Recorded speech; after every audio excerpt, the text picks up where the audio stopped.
morning, Undersecretary. Kahapon po nagsampangan ng reklamong plunder laban kay Senador Rodante Marcoleta at tatlo pang ibang co-accused. What is the official palace statement on this? Ang Pangulo naman po at ang administrasyon na to ay ang polisiya ay managot ang dapat na managot. Dapat nating linisin ang anumang issue ng korupsyon sa ating gobyerno, sa ating bansa. At kung kailangan na may managot at kung kailangan naman din niya madepensahan ang kanyang sarili, ay magagawa naman po ito ni Senator Marcoleta. At sa lahat po ng nagsasagawa ng mga maanumalyang proyekto, ang gobyerno po ay hindi po natutulog. Linisin po natin ang bansa sa mga issue ng korupsyon. Sinimulan na po ito ng Pangulo. Kaya sana po ay magtuloy-tuloy ito kahit ang Pangulo po ay natapos ng kanyang termino. Follow-up, ma'am.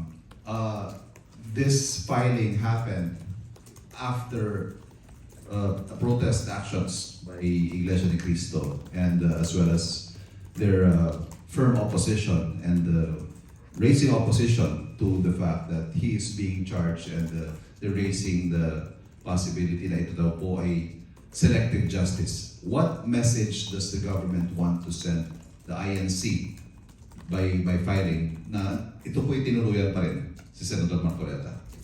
Although marami pong nagsasabi na ang nasabing INC rally ay para suportahan at maaari ay makita ang sitwasyon ni Senator Marcoleta.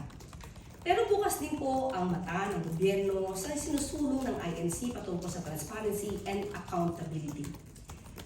Hindi po tayo naniniwala na yun lamang ang magiging dahilan ng INC para sa nasabing rally. Kung tayo po at lahat tayo, pati po ang miyembro ng INC ay para sa transparency and accountability, ganun din po tayo, ganun din po ang pamahalaan, ganun din po ang Pangulo.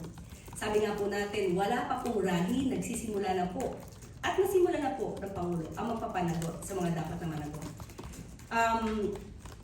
Malamang ang mga miyembro po ng INC ay makikita naman nila kung ano yung mga elemento na nailagay patungkol sa di umano plunder and graft cases. Sa resolution po siguro ng Ombudsman ay makikita nila kung bakit naisampa ang mga kasong ito sa miyembro po ng INC na si Senator Rodante Marcoleta. Tama po bang tingnan ito na hindi kumurap, hindi nasindak ang gobyerno sa mga protesta ng INC?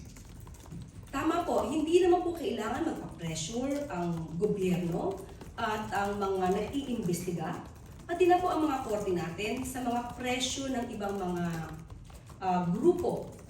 At sa ating palagay ay hindi naman din po yun ang naisin ng INC.